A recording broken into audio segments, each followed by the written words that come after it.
to improve the quality of the performance evaluations.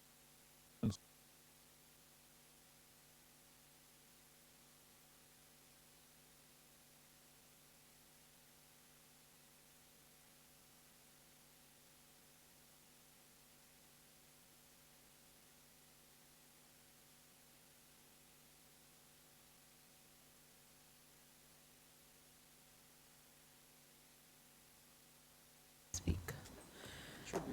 Okay.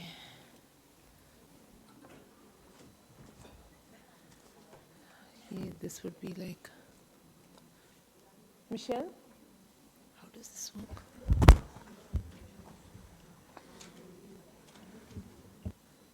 Is this working? Oh. I'm obviously doing so. Oh, there. Yes. So, good morning. Um, so, this is Stardate. For those who are familiar with Star Trek, September 13, parallel session 13. And hopefully, it's a lucky number for everyone, also for us. And so we are, let me welcome you all to this hopefully very interesting session on the role of joint evaluations, which could be a tool for boosting development effectiveness in a country system. And of course, development effectiveness, like we all know, has its own connotation for each country. So what we're going to try and do in this session is to highlight the benefits of what partnerships and evaluation could bring. And essentially, like we've been hearing over the last 2 days, we have to keep in mind who we are doing what we are doing for, right? So who we are doing this for. So yielding results for stakeholders. Of course, post-pandemic, the entire scenario has changed. So what are the benefits that joint evaluations can bring? So we're going to try and talk a little bit around that and share some experiences. And of course, as evaluations is about learning lessons. So what are the lessons learned from joint evaluations that would accelerate recovery and boost country development in effectiveness of development interventions through these partnerships. So we're going to have a couple of cases that we'll try and share, which would try and share these diverse perspectives. Of course, there's the main case study, which is a reflection on the joint evaluation from Bahrain and Togo. And this is going to look at the role of collective response in boosting the country's socio-economic indicators, and basically looking at supporting communities beyond post-pandemic recovery and how it also aligns with the national targets and global goals. So just the sort of, sense of where we are going. We'd like to, all the introductions are already in the, in the QR code when you scan the agenda. So I'm not going to go into detailed, introductions for all our participants. But we have Dr. Bhatta, Dr. Anupam Anand, and Ahmed. And Ahmed's from the Islamic Development Bank, and Dr. Bhatta was not very long ago, the governance chief at ADB, and extensive experience in the operations in South Asia region. And right now, he's currently an independent consultant with us based in New Zealand and also adjunct faculty at LKY.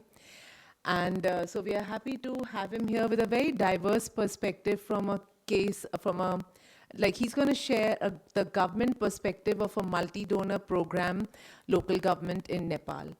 And Anupam's going to share another perspective of joint evaluations with the World Bank in a multilateral setting and, using different type of technologies as well. So, and how those can enable joint evaluations, because it's the key is to gather the data at the right time, in the right way. So these are the kind of perspectives we'll share with you. And of course, Ahmed's from the Islamic Development Bank. So what we thought we could do is just kind of broadly share these perspectives first, and we'll open it out to you all for any questions that you may have. So it's about in the session we could look at challenges and we could look at value additions. So we'll start with the value additions, share lessons, and also discuss the challenges both from a government perspective as well as from a donor perspective. But there's a common goal to this entire discussion, which is really benefiting our stakeholders on the ground. So with that, let me welcome Dr. Bhatta first. So Gambhir, do you want to just start? Michelle, can we have Gambhir's presentation? And Gambhir, do you want to just say something additional about yourself and the perspective, and we can then get into the presentation. Yeah, great. Thank you. Welcome once again. Thank you. Good morning to everyone. As Sonia mentioned, I took early retirement from ADB about 2 years ago. I'm based in New Zealand now. The work that I want to talk about over here is something that I had done when I was with the ADB, and I joined in 2005. This program that I'm going to talk about was around 2008. But what's really relevant about this program is that it sets the tone and the context for what will follow about how joint evaluations, what kinds of challenges and issues come over there. I'll take a perspective from the government side only because there was a lot of interaction that we had with the government at that time, the government of Nepal, and I'll give you a little bit of the context so that they'll understand how it fits in. Because as with all evaluation work, we have to understand the context. Otherwise, it becomes a little bit down in isolation, and obviously we can't have that.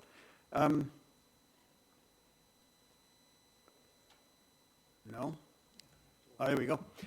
So the program is the Local Governance and Community Development Program, and it started in 2008. It's had different iterations since then, but this is the first one that I want to talk about. And the issues that we had about donor coordination, development partners, incentives to be involved in it, and their interests and the way they articulated those interests will set the tone for the discussions to come later on.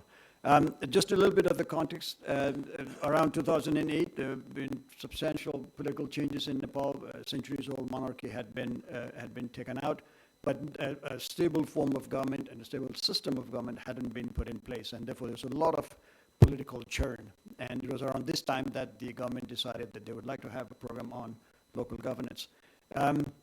The ground level realities were there were no elected representatives at the local level for a long time, and neither at the central level at that time. And so the question then was, how is the government going to do anything in an environment which there is so much, uncertainty? The development partners were also with shifting interest. Everybody came in there with their own ways of thinking about what should happen and how it should happen. And ADB seemed to be stuck in the middle, looking at it from a very technocratic perspective. And I'll talk a little bit about that because that's also very important. But when you have such a diverse set of donors and development partners coming in such a comprehensive program, it makes it very difficult to actually do any work. Anyway, that's the sense that we had.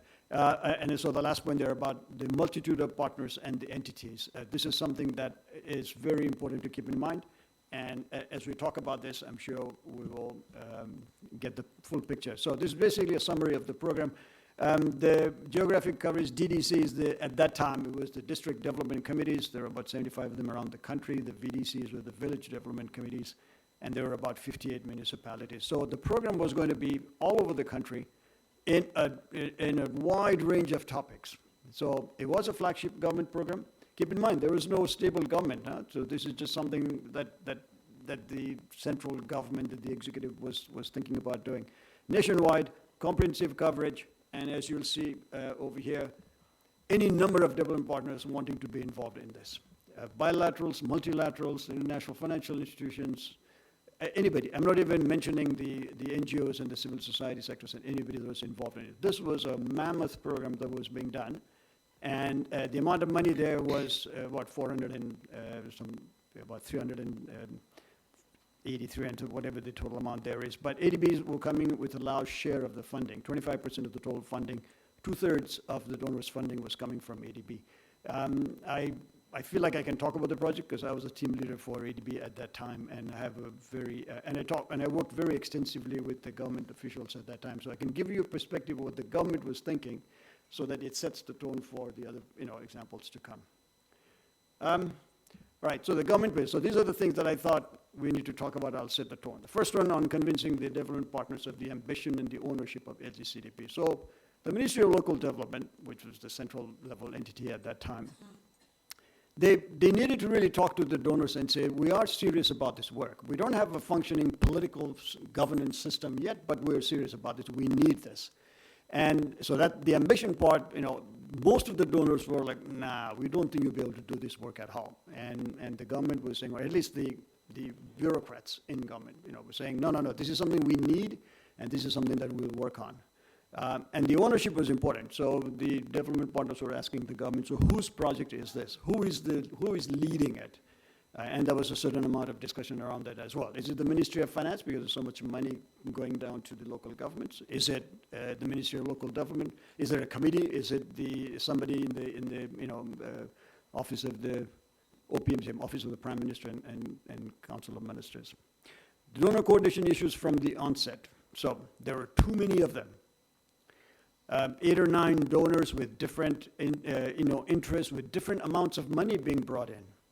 Okay, and I'll talk a little bit about that because that's a very practical thing that you need to keep in mind. This happens in many countries, and this is very clear in Nepal as well. And varied approaches on engagement. There were some that said, well, look, we'll just give you the money as support to the program, to the budget, like what ADB was doing, and that's it, and we wash our hands off it. Not literally wash our hands off it, but we don't want to know the technicalities of how you do things. And then there were others that were like, nope, we want to know where the money is going in, what budget line is it going to, how are you going to audit that, where are the reports coming in from. For example, DFID would ask for those things. So the government agency, in this case the Ministry of Local Development, was having a really hard time trying to get everybody on board because everybody had such a different way of thinking about what this was all about. So managing the development partners was a problem. And one of the things that was very clear was, and this is nothing against any entity here from the United Nations, so I'm not trying to lay any blame anywhere. I did work for UNDP for 3 years in Africa, so I can sort of relate to the environment that you're working in. So there was I think it was UN CDF, Capital Development Fund. They put in $100,000 and wanted to have a seat at the table, wanted to have just the same amount of inputs and voting rights, just the same amount of whatever it was that they wanted to do as the ADB that put in $106 million. And so the person that was managing this on behalf of the government, and colleagues from Nepal will know, Mr. Somlal Subedi, who at one time was the chief secretary, he was my counterpart at that time. He was the joint secretary in the ministry, and he used to tell me often, like, how do I manage these people? Why don't they just shut up? You can't come to the table with $100,000 in a $400-some million project and say, you have to do this. And he would keep on telling them, no, we don't have to do this. This is what we want to do because this is what is good for the program. They said, no, this is what UNCDF wants, otherwise we don't put in our money. And so it was I've been to, many meetings, flying in from Manila to Kathmandu 2-3 times a month sometimes, to actually hear this conversation at a meeting. It'd be like big meetings, like with 50, 60 people, about 40 of them from donor agencies, really, going after the government. That was a really serious thing that I thought. There was no clear leader among the development partners. That's something that I guess in joint evaluations will come out. ADB, which was the largest donor, didn't want to have a hand in the everyday running of it because clearly there's just going to be bureaucratic work that we did not want to have a part of. It was meeting after meeting after meeting, and seriously, the development partners, they would meet and I've been to many of those, they would just meet and they would then meet to again talk about when to meet next. And I would fly in from Manila just for these meetings and it was not working out at all.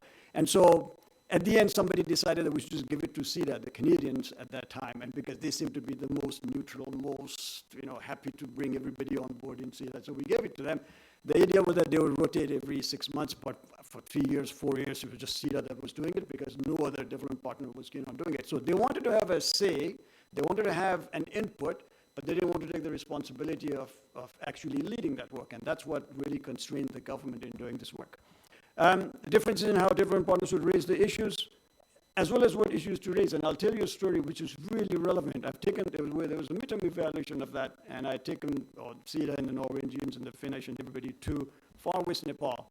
And somebody from the government of Norway had come to be in the team as well. And we went and talked to the village development committee chief, and then I was doing the translation as well, because I'm originally from Nepal and I sort of understood the language, of course. So we went around, we said whatever we said, and then this lady from the Norwegian team said, I'd like to ask a question.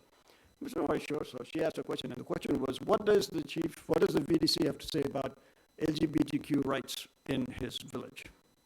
And I didn't even know how to translate that in Nepali, to be very honest. I have no idea what the Nepali term is for it. I said, I had to rephrase it. And the guy just looked at me and he said, really?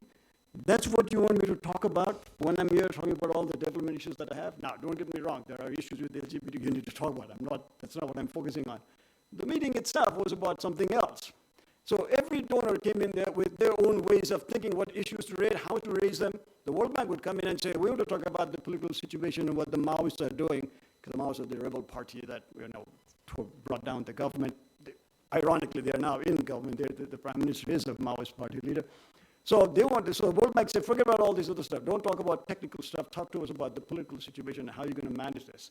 And ADB would talk about the technical stuff, and the Canadians would do something else. So this, I've talked about like herding cats. Everybody had their own ways of doing things. The transaction cost to the governments was substantial. The ADB would come in and say, you're supposed to give a report every 3 months. And so would DFID, so would Canadians, so would UNCDF. Everybody would want to have reports going there. And the poor guy, and remember, this is, it's Ministry of Local Development, central government, but not everybody is really very good in English. And they're not going to accept reports in Nepali. So somebody will have to sit down and actually translate the stuff. So they managed to get a consultant funded by some UN agency whose job was to get a local consultant to write in English. He would check their English and then send it to the donors. So the transaction costs were very high. And finally, one of the things that the government did do, and Mr. Somlal Subedi, the team leader, he actually thanked me for it. He said, every time he had any serious, difficult issue, he would just tell the people, oh, look, the ADB says this is what they want. And because they're putting in the most amount of money, will you listen to them? And I said, yeah, sure. If it serves your purpose and it serves the country's purpose, you can just put us on this. So they're actually piggybacking on us to do the work. So that's the context of a program, national level in scope, different donors, different ways of engaging. We did do a midterm evaluation that I was a part of, which of course is not the same as an ex-post evaluation, which is what the other colleagues will talk about. But this is the tone, this is the context of what I would like you to keep in mind, and I'll be happy to answer questions later on, if there is anything here. Sorry, I have no idea what I did. It just basically says the session is finished now. That's the end of it. But thank you very much. Thank you so much, Gambhir. And while Michelle's loading Ahmed's presentation, is basically, Gambhir, thank you for setting the stage, which is rather complex from a government's perspective. And, I think as evaluators and as evaluation policies demand that we come in, that our departments come in after the projects are closed, and if all of this is all settled and done and dusted, and we are going back and forth looking at these precise issues. So I think what we could also bear in mind, and as a big lesson learned, is just taking all of these issues and driving them back into preparation of projects.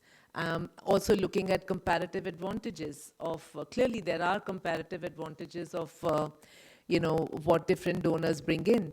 But I think keeping in view the relevance and how efficient these processes can be.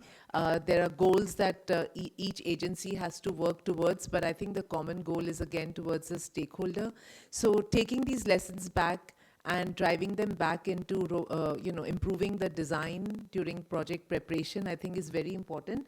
At the same time, not shying away from multi-donor comparative advantages. I think overcoming the challenge, but, using this as further opportunities. As uncertainties are growing more and more, complexities are also growing more and more. So I think for governments, it's also important to bear that in mind. So Ahmed, thank you for joining the panel and actually being the spearheading this entire discussion. So we have to thank Ahmed for that. Dr. Ahmed is a medical doctor and he's also the senior environment specialist, so he's a complex person. So he would understand complexity and problem solving at the outset, right? So Ahmed's from the Islamic Development Bank and with more than 18 years of evaluation experience. So over to you, Ahmed. Thank you so much. Thank you, Sonia. And let me start with thank you and congratulations for the ADB on organizing such an important event. This event that gathers evaluation professionals from all over the world, which is a good opportunity for sharing experience, learning, and discussion. So, good morning, everyone. I'm here representing the Islamic Development Bank, namely the Independent Evaluation Department of the bank. This Independent Evaluation Department was established back in 1991, so it was like more than 30 years of experience, full of successes, challenges, and learnings. Of course, this is what I was told because I was just there 4 years ago. So this is what I thought.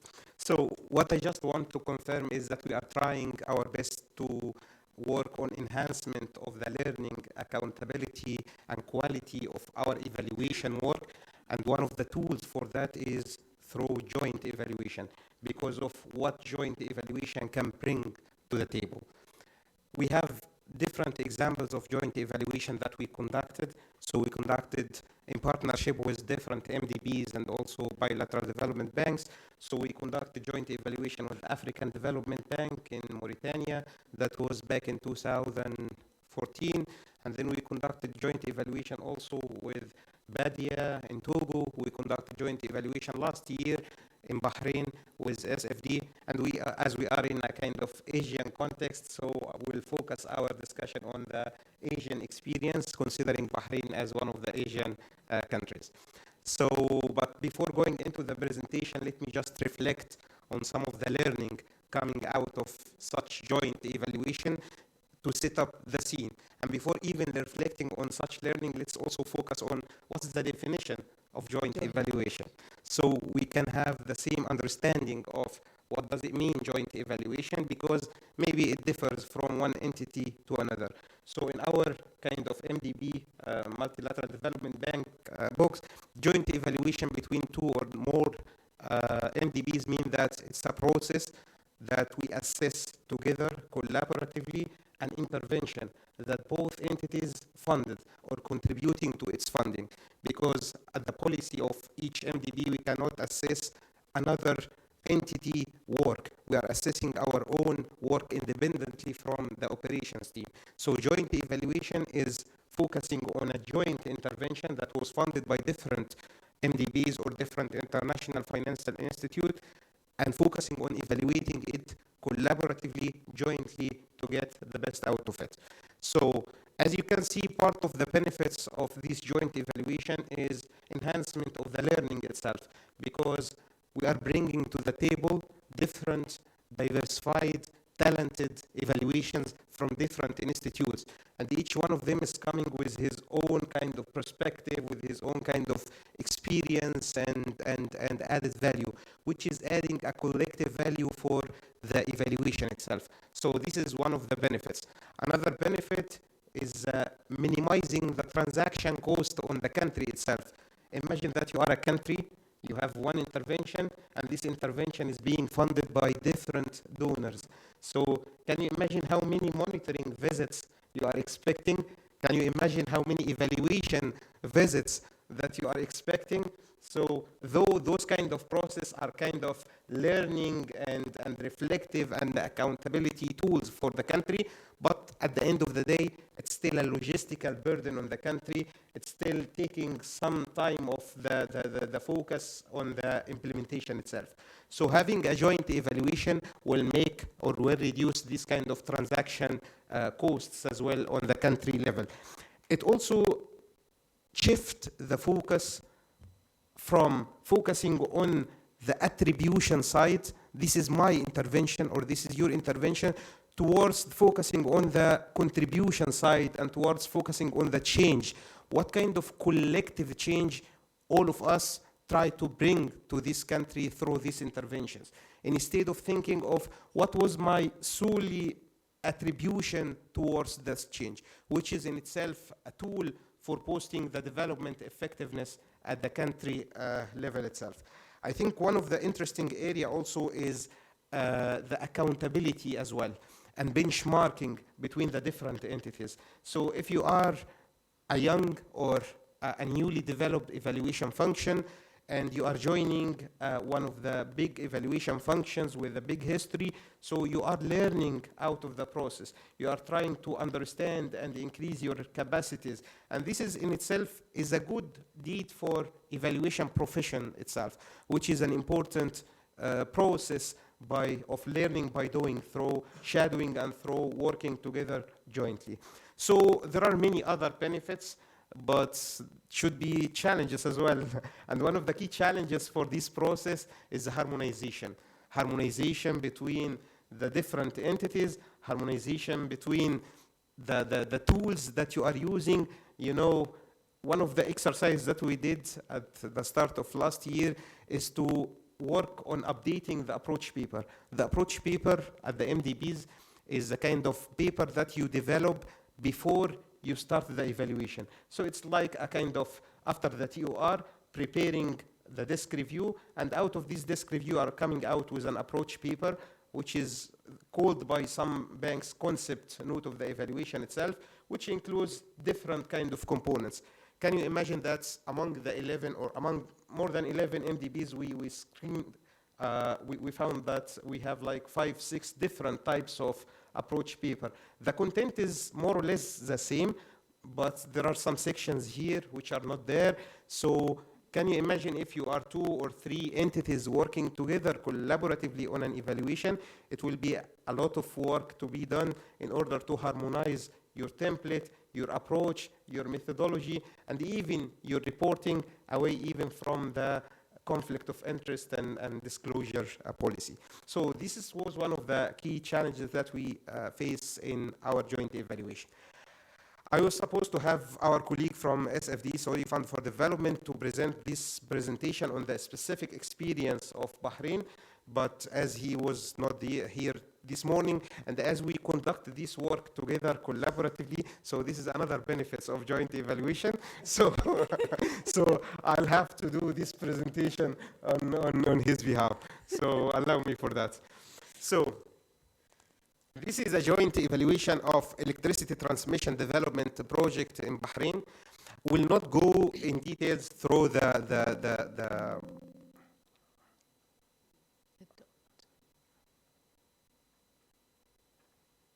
Yes. So we'll not go through the project itself, but we'll just highlight some of the actions related to the joint evaluation. But in order to do so, at least you need to know what was this project about. So this project was the electricity transmission development project. It was energy sector project, and the total cost of this project was like $267 million US, and this project was completed back in March 2017, and that's why we are doing an ex-post evaluation, which is evaluating of the project 4 or 5 years after its completion, to think or to reflect on its kind of sustainability and effectiveness after the completion of the project itself. Why we choose this project? Because it was jointly funded. Yeah, it was jointly funded by different entities, including the SFD, Saudi Fund for Development, ISDB, Islamic Development Bank, Abu Dhabi Fund for Development, and Government of Bahrain. So each of them has certain amount of line items that they solely funded and supported within this kind of intervention, which made it a bit easy for us in order to integrate the entire evaluation framework for that. So coming to the interesting point, and here we have the OECD DAC criteria, which is guiding our kind of interventions, how to use these criteria. The 4 main criteria that we are targeting is relevance, effectiveness, efficiency, and sustainability. And those were the 4 criteria that we are targeting in our project, and we are assessing our projects based on those criteria. Additionally to that, we are thinking also about the bank performance in terms of the implementation, in terms of the monitoring, in terms of the startup workshop, in terms of the support that was provided to the country throughout the entire process itself. So that made it a bit easy for us to harmonize our key questions for that. Findings will not go directly through or will not go in details through the findings, but just to highlight that we are in relevance aspect, we were thinking about the relevance, how relevant is this project with the government of Bahrain, how relevant with this project to the SDG, ensuring access to affordable, reliable, sustainable, and modern energy for all. So how these projects are contributing towards the global agenda for development and boosting the country development effectiveness. So that was how relevant it is. And also effectiveness, and in a simple way, effectiveness meeting objectives. So did the project meet the objective that was stated at the project framework or not? How far is it exceeding the targets or not? What about the electricity demand and the growing demand there in the country? What about the transmission loss and all of these kind of indicators and sub-indicators? And here we have technical expertise in this field area, which is important also because as an evaluator, we are not evaluating everything on our own. Maybe Sonia mentioned that I'm a medical doctor, so they are using me mainly in health project, for example, or this kind of thing. But we have expert also in energy, we have expert in agriculture. So this is how collaboratively we can work together in order to get the best out of the each expertise. So that's for the effectiveness. Efficiency, and in efficiency we are focusing on the timeliness of the project implementation, and we also focused on the cost variation of the project, whether there was a kind of shifting from one line item to another. So that was a kind of part of the efficiency. And finally, the sustainability. And one of the key things of the sustainability that we are visiting the project 4 or 5 years after its completion. So we can see clearly if the project is still there, if the project exists, if the facilities are being well maintained, what kind of operation and maintenance procedures are there in place, etc. So those kind of sustainability, definitely we will not go through the rating of the overall assessment, but we'll just highlight the lessons learned from the joint evaluation in just one slide. So one of the key lessons learned, or one of the key challenges that we have in this assignment, is having a single detailed approach paper endorsed by both institutions. So that was the first step for all of us, for both institutions coming together after planning for this event or this evaluation, harmonizing the desk review documents. You know, each institution has its own kind of desk review documents, which is some of them confidential documents at the MDB or at the institution itself. So how to harmonize this, how to ensure that we have this kind of trust and collaborative work together. Then commitment to share this knowledge with the key stakeholders during the process and after the process itself, and sharing it internally within our two institutions, and sharing it back also to the country, which is important as to complete the learning out of the evaluation process itself. So collaboration of the governor office there at the country, flexibility and quick decision making. And you can imagine how many decisions we took through the joint evaluation. Firstly, you can imagine how many decisions you are taking if you are conducting an evaluation on your own. So add double of this when conducting it as a joint evaluation, agreeing on the mission dates, agreeing on the logistics, agreeing on everything together, which is adding a bit of burden on that. Timely dissemination of the finding, adhering to the common framework and common practices, and one of the documents that we are using is the OECD DAC criteria, and I think we have a session also this evening around that, so that will be interesting also. So having also a joint effort between us from E to Z, from the start of the process, from planning even for the annual work plan, till the reporting, until the dissemination of the finding itself, until even having the management action plan, which is country response to the recommendations and findings we have. Evaluation is not about just having findings and highlighting successes and challenges. Evaluation is also about how we work on these challenges to improve it in the future. I think I'll stop here, but before stopping, I'll just conclude with a key word out of the joint evaluation. Joint evaluation is not calling for less evaluations. Joint evaluation is calling for efficient evaluation that capitalize on enhancement of the partnership and focus on the learning coming out of it. So thank you so much for your listening. Thank you so much, Ahmed, for highlighting some very key important aspects of adaptive management. I think one is really important from the government's perspective as well as from the donor perspective or the evaluation team's perspective, that you're constantly adapting. One very key issue of coordination is really the data gathering source is the government, right? So for any donor, for anybody, any team that's evaluating, the common source of data collection is the government, and so they hold, they're basically the custodians of information, of channeling direction with the communities, and also the data that you may need for application of evaluation criteria. And yes, echo Ahmed on the role that OECD plays in this area of developing and constantly strengthening the evaluation criteria.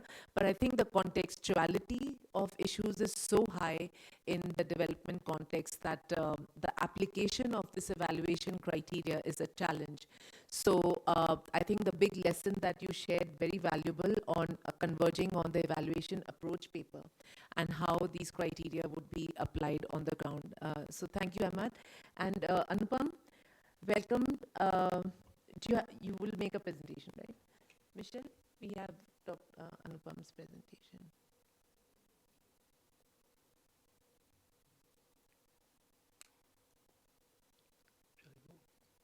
Yeah, go ahead, Anupam. Do you want to say a little bit about your role at GF and, just in continuation of the challenges that we've talked about? So that'll be a segue into the tool. Sure, and thanks, Sonia, and thanks, ADB, and the fellow panel members, and all of you for being here with us this morning.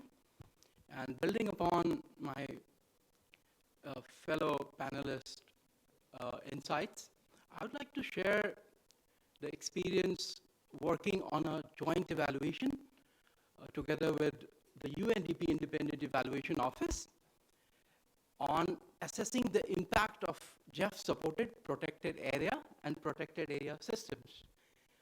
So before I get deeper into the topic, I would like to share something about GEF. What is GEF? So GEF is the financial mechanism for major multilateral environmental agreement that includes the Convention on Climate Change, Convention on Biodiversity, Convention on Combating Land Degradation, Convention on Reducing Mercury Pollution, which is the Minamata Convention, and then Stockholm and Rotterdam Convention on Persistent Organic Pollutants. And there are two more treaties that are under almost close to negotiation, and one is the High Sea Treaty, and the other is the Plastic Treaty, which is under discussion. So, as you can see, it's a very complex governance system. We are part of the World Bank group, but functionally independent. So we don't report to the World Bank president, directly report to the GEF Council. GEF does not have presence on the ground. So when I say presence on the ground, that means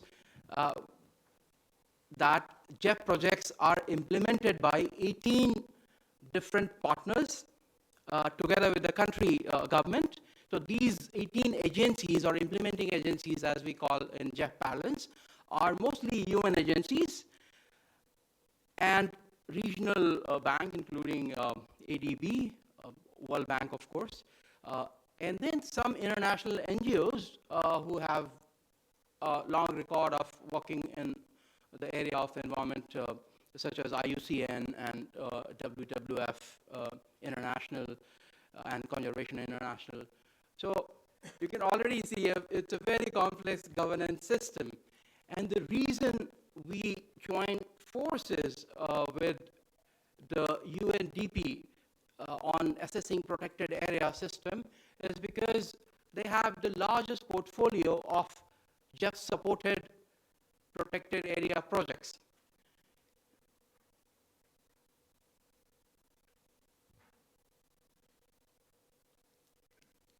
So what are protected areas? I know most of you know what are the protected areas. So any area that has some legal protection, it could be very strict protection or it could be a kind of mixed use kind of protection. The reason protected areas are important because they host 80% of world's known plant and animal species. Also, they provide multiple ecosystem services. So fresh water, clean air, they retain or conserve the wild varieties of our seeds, which is crucial for food security. 1/3 of the top or highly populated 100 cities depend on protected areas for their freshwater needs. Also, they are an excellent nature-based solution because they sequester so much of carbon together with biodiversity and together with land and the fish stock. So we know it's very important. And therefore, it's one of the targets for the Convention on Biological Diversity, but also very important from climate mitigation and adaptation perspective.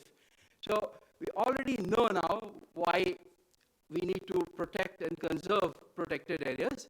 So what Jeff has done so far in protected area is that Jeff has provided support to around 5,000 protected areas, and that includes supporting improved management in around 2,500 million hectares of land. So what you see here on this map is just the sample of Jeff-supported protected areas. So you can already see the scope of evaluation. And if you don't join the forces with entities like the Independent Evaluation Office of the UNDP, then it would be a missed opportunity, but also it puts us in a kind of some kind of constraint. So what we did, we got together and decided to collaborate on this evaluation. So what are the synergies did we bring, or did this joint evaluation bring? So I'm just going to share a few of them. Of course, it's not a very exhaustive, list. So the first synergy that we achieved through this collaboration was enhanced perspective. So there's of course the institutional memory, institutional experience. So Jeff Evaluation Office is a leader in environmental evaluations, whereas the UNDP, they not only work on environment, but they also work on developmental issues. So they were able to bring the developmental experience into the evaluation. Jeff does not have presence on the ground, UNDP has. So the UNDP Evaluation Office were more closer to the ground in a sense that we bring in our evaluation rigor. For instance, we used satellite data for analyzing the changes in the protected area habitat. And we are really good at it. We are pioneers in those kind of methods. What UNDP team did, or our partners at UNDP did, they helped humanize those pixels. They helped interpret those pixels. So you can see that we are bringing in different types of expertise because protected area or any such evaluation needs multidisciplinary team. It needs multidisciplinary experience, and that kind of experience makes the evaluation more holistic and more influential as well.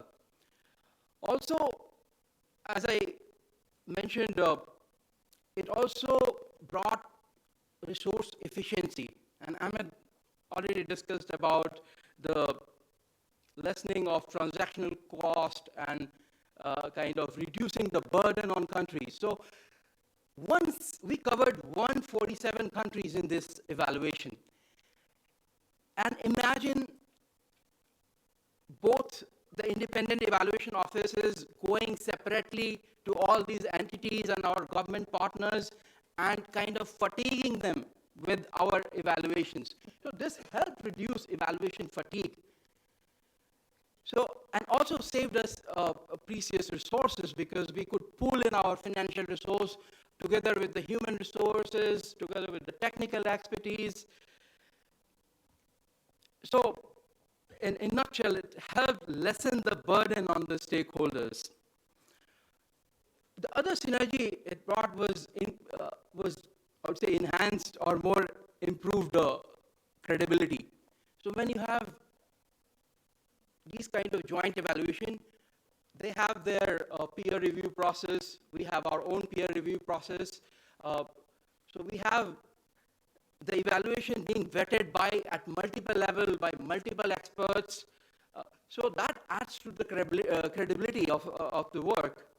And last but not the least, when we think about the recommendation coming out of these evaluations, they are more well-rounded. Because from institutional perspective, we are used to look at issues from the institutional lens. And when you bring a couple of lenses together, then it gives you more holistic perspective, more well-rounded perspective. So that was also a value add coming out of this joint evaluation. So, but the synergies are not without challenges. So I would like to highlight a few challenges, but also how did we deal with these challenges? So we know that organizations have different objectives, different priorities. So that was a challenge. The way we addressed these challenges was having an approach paper with defined scope, which caters to our own priority while working on the common themes. So that was one. Also, in terms of methodologies and approaches. So as I said, every organization has different ways of approaching problems, different ways of analyzing the issues. And there we decided that we are not going to contest each other methodology or approaches. We are going to leverage the best we have to offer. So we had assigned role for the team members that, okay, we are good at this aspect of the evaluation. We are going to focus on that. And the partner evaluation organization, they are good at certain aspect, and then we are going to triangulate and bring it together. So if we start on the onset with these kind of framework and defining the scope well, defining the role and responsibility really well, it adds to the evaluation, and it's actually a force multiplier, if I may. Also, the coordination and communication could be an issue because team building takes time. You cannot just get together in a week's time and decide to work as a team. So that's a challenge because every institution has a different way of operating. Your IT systems are different. Your data brick walls are different. How do I get access to the UNDP PMIS? How do they get access to ours? So there are practical challenges in coordination and dealing with the institutional ways of working. So we were very innovative in dealing with these. Within the organizational mandate, we're able to provide access or limited access, and but these remain challenging to navigate. Also, stakeholder engagement is another set of challenge because our stakeholders are different. They have different timelines. So for instance, the UNDP board meetings do not overlap with the GEF council meetings. Also, so our audiences are a little different. So we have to target the evaluation findings and recommendations towards our audience. So that was also a challenge.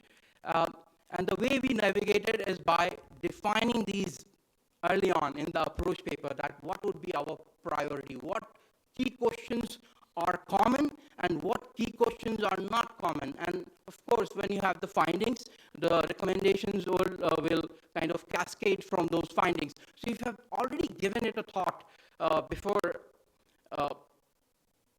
getting into the evaluation or the nitty-gritties of the evaluation, that is really helpful. So these are the few kind of experiences that we had working on this joint evaluation. Also, I must say that when we have joint evaluation, we are able to reach out and influence more stakeholders. So it's not just confined to the Jeff partnership, it goes above and beyond Jeff. And so it's more, I would say, it has more impact, and we see these kind of impact and the influence of evaluation in multiple sectors. We're able to influence more country partners, the UNDP board, the UNDP ecosystem, of course, the Jeff Council. So overall, I think it was a great experience, and the evaluation had rapid uptake in terms of the recommendations and finding. But it doesn't go without its challenges, but these challenges can be mitigated if we give it a thought from early on. With that, I would like to hand over to Sonia. Thank you so much, Anupam. These protected areas, I mean, they're dwindling very fast. So it's like a common objective for all of us in no matter what development sector, that protected areas. And the challenge with protected areas, they don't follow administrative boundaries or jurisdictions. So I think harmonizing approaches and looking at those larger goals is really important. So thanks so much for highlighting all of these challenges, comparative advantages, and we've seen three very distinct perspectives, and I can just add one more. I mean, I wasn't part of this team, but the two big ones, ADB and the World Bank, did a joint project performance evaluation review, in Lao for the Namthun 2 project. And I think the big success was the two, ADB and World Bank, doing something together on this with the common objective. And of course, it was dam construction, so these come with a lot of associated challenges, but it was a joint evaluation towards the common public good, one can say. So, if the comparative advantages is an harmonization of approaches, developing the team, I think the one big important issue that we can distill is developing a joint evaluation paper.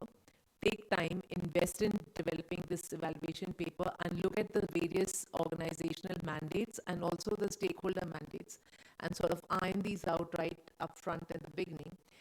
Just as we would do a new project, just as we would prepare a new project, preparing an evaluation to inform a new project is, I think, equally important.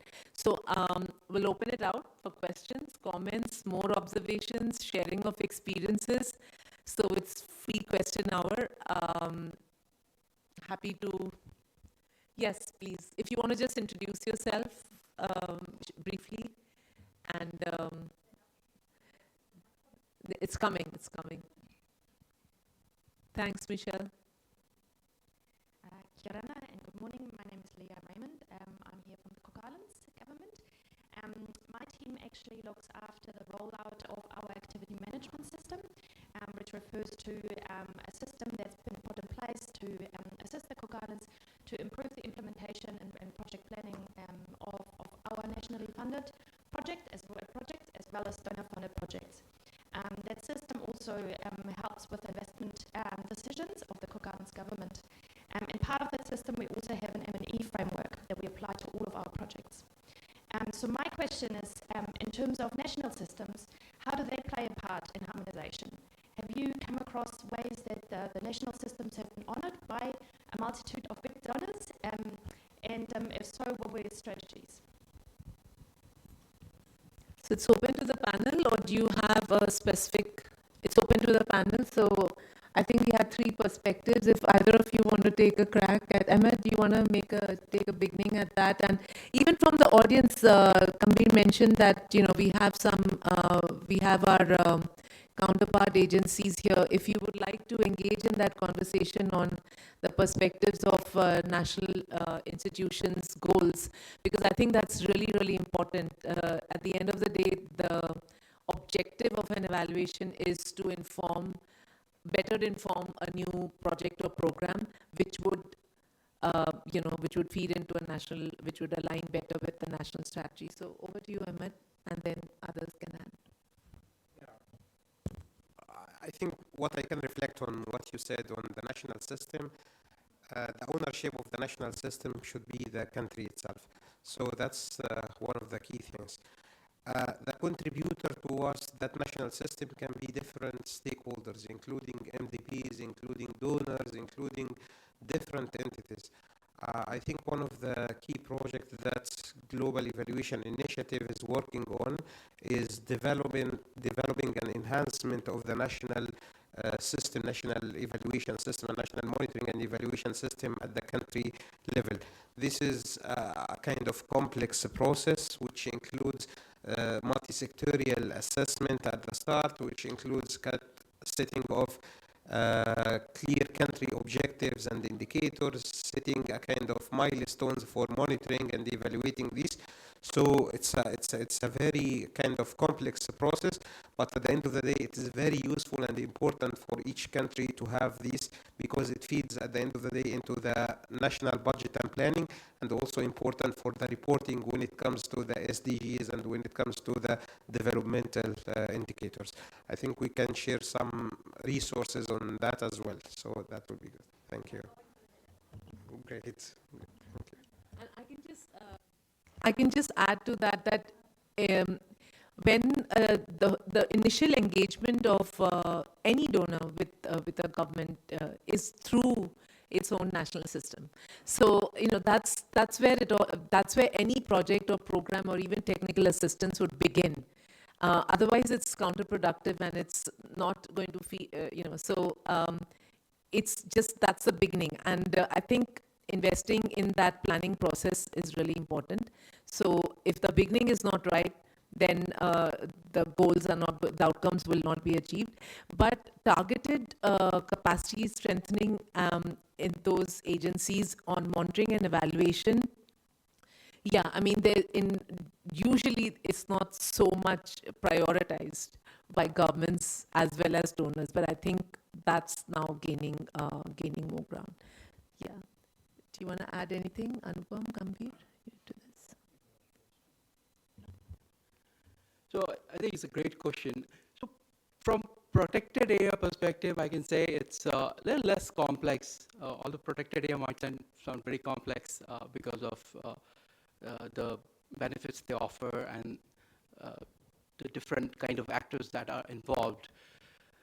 And the reason I say that it's relatively less complex in terms of measurement is because of the indicators. The indicators that are available or the protected area yield themselves to are scale agnostic. So for instance, if you're looking at the changes in forest cover, it's 15.3.3 indicator SDG, it's called star indicators because it's available at multiple scale. You want to assess it at a global scale, it's available. You want to do it at a regional scale, you want to conduct it at a protected area scale, at a national scale. So there's a kind of feedback loop.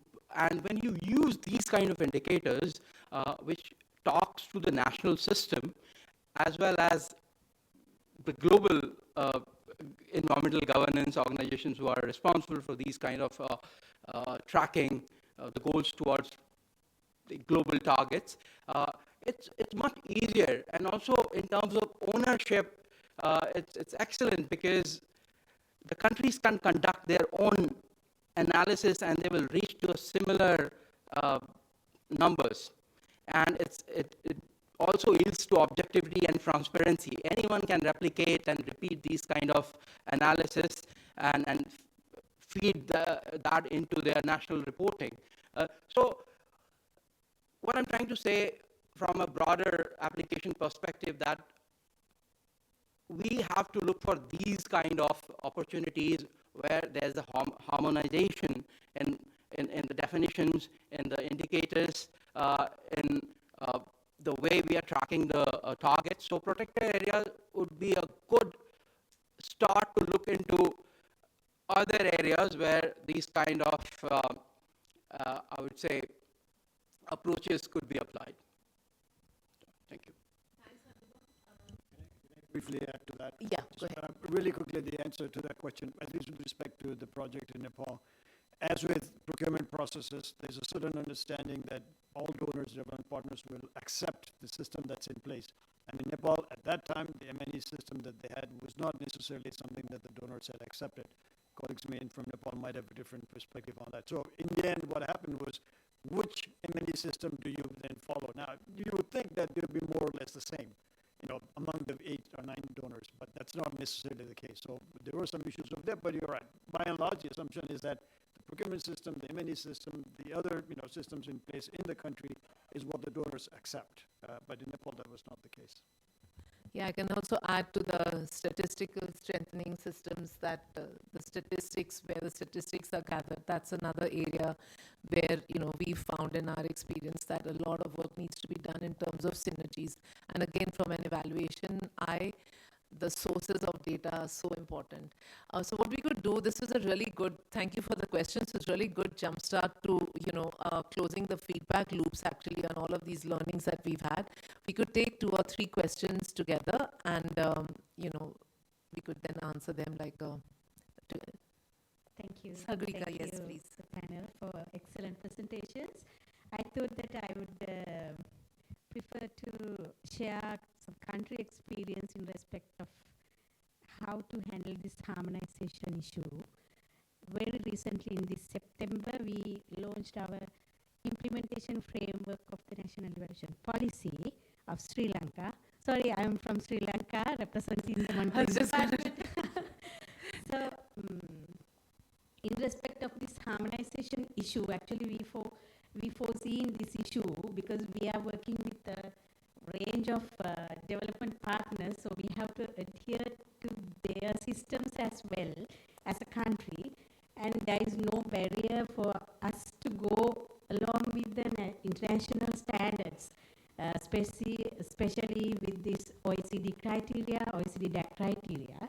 So in preparation of our implementation framework, what we did was we tried our maximum at our best level to adhere to these international requirements and standards and make our system more national, country-owned system, but going along with the international requirements.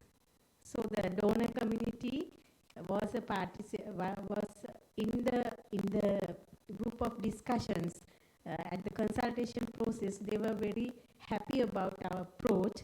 So I think it will make us easy to work with any other participants, any other groups, and all the range of stakeholders.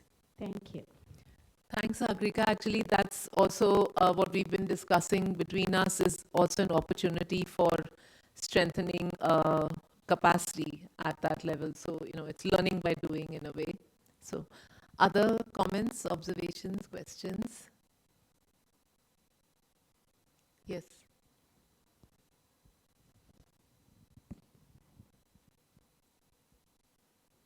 Do identify yourself, please.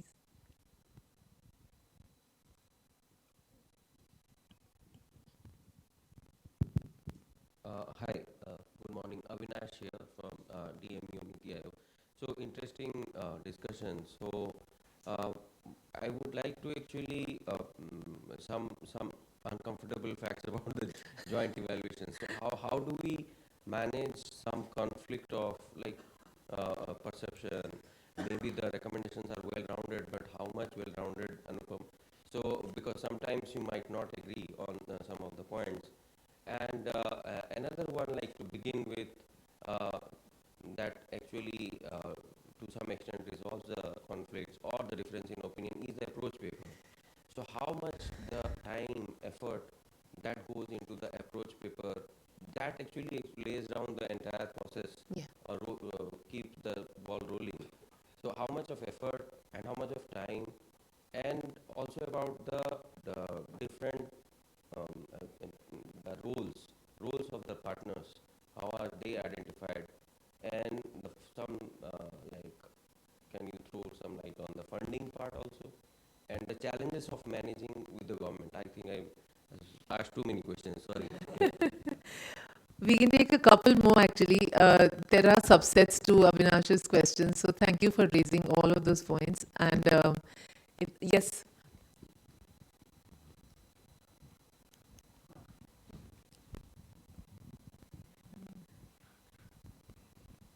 Talk over each other. Yeah, so thank you. I think maybe reflecting on this point as well, that I think we have this issue around the tail wagging the dog with evaluation, right? Which is, you know, evaluations are supposed to be the tail, not the dog. And so when you have joint programming and you have donors aligning around the national government's own plan in a particular area, like let's say environmental protection in protected areas, then you naturally have the evaluation sort of aligning and following. And so I think it'd be quite interesting to see how this has evolved, like how much national resources were going into the program in Nepal compared to the international resources, and how that's evolved over time, whereas maybe you have some consolidation, and then in the case of India, for example, you would have a lot more national resources, which then puts the government, I think, in more of a front-standing position to lead not only the program, but then the evaluation of the program and the international partners aligning around it. And I think we have seen, you know, this evolution in joint evaluations that went from donor coordination, so joint meaning between two, like the Saudi fund example, towards country-led evaluations and joint evaluations between international partners and countries. And I think we've then kind of declined in terms of the country-led piece as there has been a movement away from the Paris Declaration on Aid Effectiveness and the emphasis on alignment with national systems. But I think it comes back to the Cook Islands question of the interesting questions for evaluation are not whether or not the Islamic Development Bank is doing a good job or the GEF is doing a good job, right? It comes back to who is responsible for the development of Bahrain or Nepal or the other countries. So that's where it comes back, I think, to what's the role of the national governments in using evaluation as a tool of the overall sustainable development process in a country. And I think it's interesting to see where we go, but I think we do tend to become quite donor-centric. Yeah. And overly emphasizing the role of individual development partners. Yeah, thanks, Megan. That's the organizational mandate sometimes, you know, and that's where one has to navigate a lot. I mean, just before we hand over to the next question, I just wanted to add one aspect on this evaluation approach paper. And, you know, like I was part of the team for the climate change evaluation, which was recently 2 years ago at ADB. And we at IED put a lot of thought on the evaluation approach paper and the theory of change. So, like, really, what are we trying to achieve out of this evaluation? And you know, a theory of change is like the problem tree for an evaluator's eye, from an evaluator's lens, and that also helps to define the roles and responsibilities. But question. Yeah. So thank you for the different presentations. I think there's a distinction which is missing. Could you identify yourself? Yes, I'm Ricardo Palastro. I'm Chief Evaluation For those who don't know. Officer of the World Health Organization. I think there's a difference that needs to be made in terms of the nature, also the joint evaluations. I mean, you've got the project level dimension, you've got the sector, the thematic, and then you could get to a level which is system-wide. That, when you get to the level of system-wide, then has to be entirely aligned with national government priorities and national government systems. Project level still goes back to the fragmentation that development partners are giving from a supply-driven perspective, where there's more an upwards accountability rather than a capacity development as such and a learning component. So it's very important that how do we approach this generally so that we can really transition these joint evaluations into what in the future will be country-led evaluations, where actually the donor, and that works especially in high-income countries, asks development partners to account for their results. Otherwise they become PNGs, so to say. And that has happened in a number of instances with a number of institutions.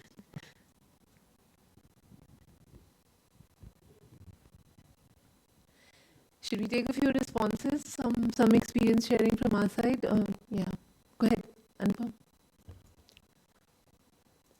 So I'll take Avinash's question first. I think these are very critical questions, especially on the approach paper and agreement on approach paper.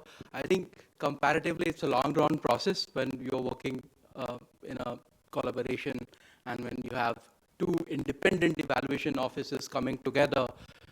So it's a lot of it is, I would say, art more than science. How do you kind of negotiate those questions and the questions that are important based on your mandate, based on the issues at hand. But I would agree that it takes much longer time and it could be a difficult process. What we don't discuss too much is also there are human behavioral concerns as well. There are team dynamics, there is territoriality, and so in our case, what motivated everyone to work together because of the scale of evaluation, and at this scale, this was the first evaluation or first assessment being conducted at this scale, so everyone was kind of excited to come in here, but I wouldn't say that it was an easy process, and of course, it took double the time that would take us normally to come up with the approach paper. Also, we have to realize that we have a vetting system, a peer review system for approach papers also, and now it has to go through two different systems. So we have to be cognizant of these extra steps to be taken. But I think the benefits that we get out of these kind of joint evaluation and these kind of joining forces outnumber these kind of challenges and hurdles. Another question on well-rounded recommendations. So when I said well-rounded, it didn't mean that we are watering down. So in our case, we have different audience. Our independent evaluation office at the JEF has a different mandate. Our mandate is to serve the council, the JEF council. UNDP Independent Evaluation Office, their mandate is to serve the UNDP board. So at that point, we had clearly defined these varied audience in the approach paper. So our recommendation would look different from the UNDP recommendation. So these were sorted out at the onset of the evaluation, and that really helped. And one more point on the theory of change. The reason, I think Sonia alluded to the theory of change. So when we started thinking about this evaluation, our theory of change, there's no one way of doing developmental work or environmental work, because for me, all of it is a social experiment. There could be so many different ways of approaching it. When we look at our theory of change, that we came up with first, and then when we looked at the theory of change coming out of the UNDP colleagues, they were different, and we got it together.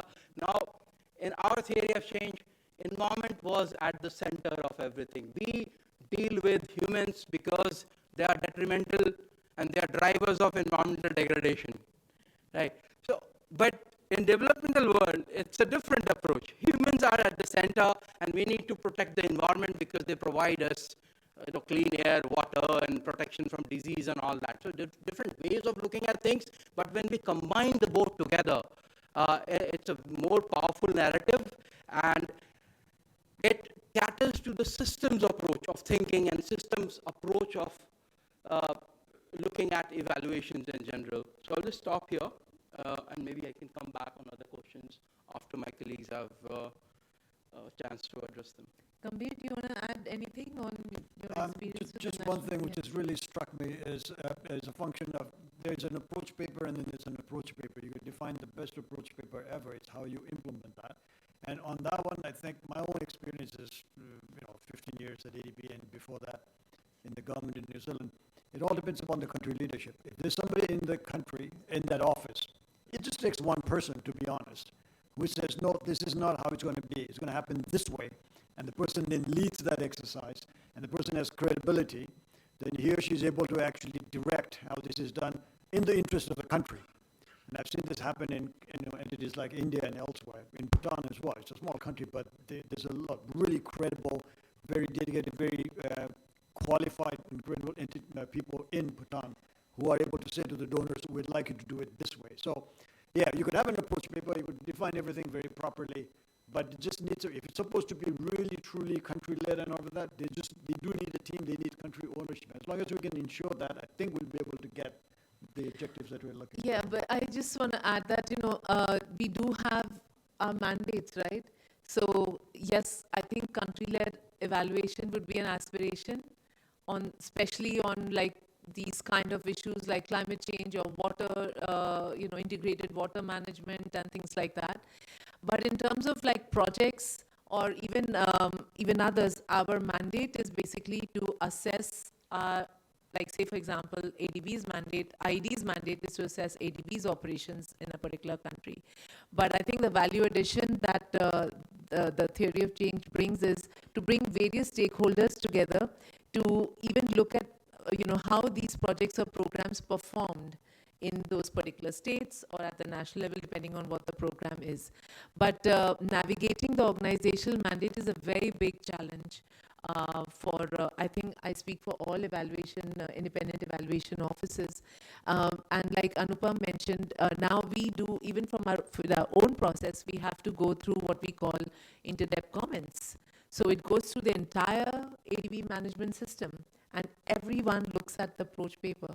So I think even if it's time consuming, the value additions to just deriving a good approach paper to really what could possibly be constructive lessons and value additions that would inform the next program. Like for me, I mean, we're coming in as evaluation teams. We're coming in at the end of programs, assessing what happened. It's gone. It's finished. But we have to move on, and keeping that developmental cycle moving with very good learning, I think that's very important.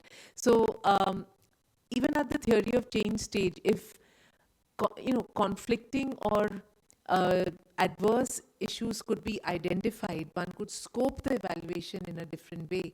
But at the same time, one would know that, these are the possibilities that could happen, especially like, in complex projects where like climate adaptation or even water resource management, where the gestation of these programs is very long, or even environment management projects, a very long gestation, nature-based solutions. Now we're recommending nature-based solutions for, for resolving some climate adaptation-related issues. Those gestations are very long, not going to happen during the project cycle. That doesn't mean that the project is not moving towards those outcomes. So I think it's go ahead, Aman. Yeah. Yes, I just would like to reflect and start by affirming that the word evaluation is always accompanied by the word conflict. So there is no surprise. No one likes to be evaluated. Countries, projects, even individuals at our appraisal time at the end of the year. So there is no surprise of that. But the beauty of managing evaluation is how to manage this kind of conflict, from harmonizing the tools, harmonizing methodologies, trying to think about the commonalities more than the differences that we can have in the evaluation process itself. I think this is clearly mentioned in your comments related to the conflict management and when it comes to the national systems and how they accept the findings at the end of the day. Having the process as participatory as possible, as inclusive as possible, are some of the key factors that can assure not only uptaking of the finding, but also utilization of the evaluation findings at the end of the day. I think Ricardo and Megan comments on the importance of the evaluation findings at the end of the day. We are not doing the evaluation for the sake of ticking the box.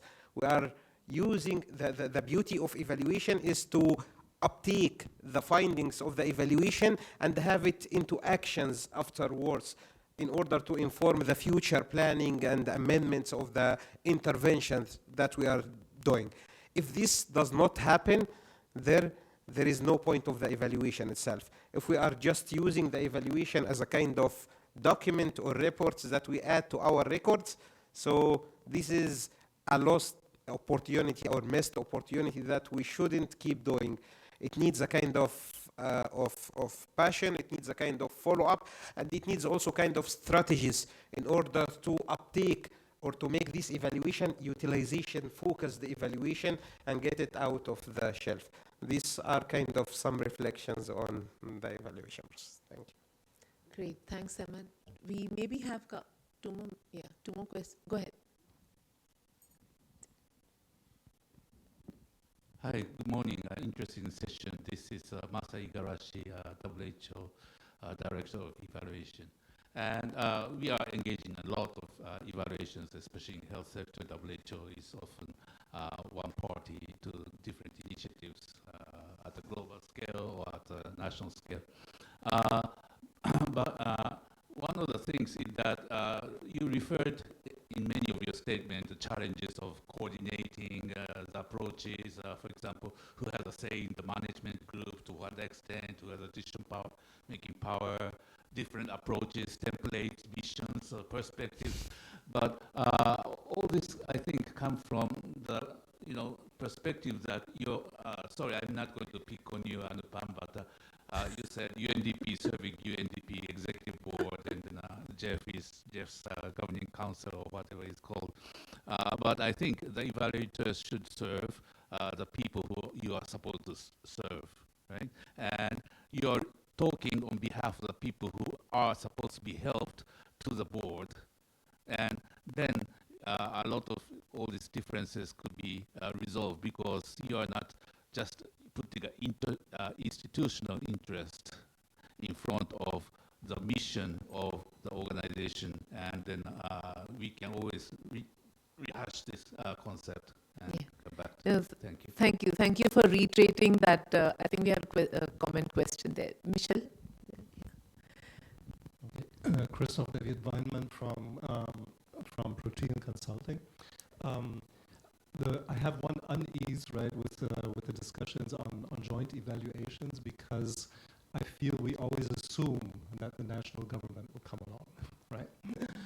And in thinking about when we're dealing with complex projects, right, and the difficulties that I have when I want to organize any systems analysis, even to get people together for 3 days, right, and a workshop to go through it properly, I think what we really need is to do planning for these evaluations. So if we do joint evaluations, right, why don't we say we have a project to be planned, then let's plan the evaluation process right from the beginning. Because often what I run into as an evaluator is that at a certain stage we remember, oh yes, the evaluation is coming, now let's organize it, then we'll write reproach paper maybe, etc., etc.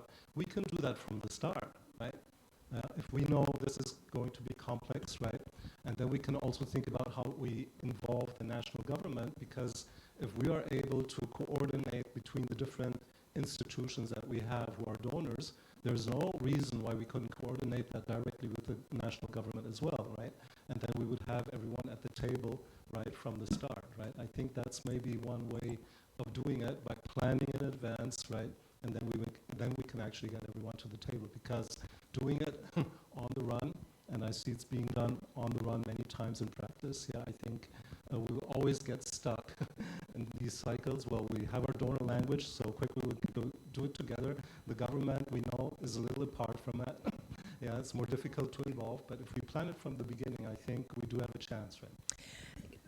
It's really valuable points. I think, just to reiterate again, a couple of issues that the evaluation comes in at the end, but it's going to be utilized for the beginning of a new project. So having an evaluative mindset is what we at ID basically we are really advocating and promoting and building this into our evaluation capacity development program, and that's our mandate. And that's we have two large cohorts for that: the government as well as ADB staff. So it's this kind of evaluative approach, as you both highlighted, it's, that drives the beginning of a new program or a new project. So it's really important to learn and get that system, get that thinking of what is going to happen to the project as it goes along its life cycle. And what we're also trying to do now is at project midterm review, as part of project midterm review, do kind of like a mini evaluation that project teams can do themselves while they are doing a midterm review. And that's something that we are helping guide that process as well, so that you just don't reach the end of a project and look at, oh, what happened, and things like that. So it's a process, and that learning process should be a part of it's cyclical. Evaluation is really not an end, but I think it's a beginning. And these are the kind of conversations, and like Anupam said, it's art, science, it's behavioral mindsets, and a lot of things need to converge to make these successful. And I think the objective is common. The objective is to help governments and to help people at the end of the day. So I go back to where Megan started at the accountability talks, that it's all about the people. And yes, but we do all work within organizational mandates, and we have that accountability, we have that responsibility. So that's really important, and that can't be disregarded. So how these aspects get navigated, it's a part of our own learning and training as we go along. So with that, 10 seconds or 5 seconds each for last words, and we'll finish. Michelle's already shown me the cards, so Emmett first. Just in a few seconds, as we mentioned, there is no one likes to be evaluated. There is no one also refuse the help and learning. So when you provide a kind of tangible recommendations to the country that can support their intervention for the future, they will welcome that as long as it is in line with the process.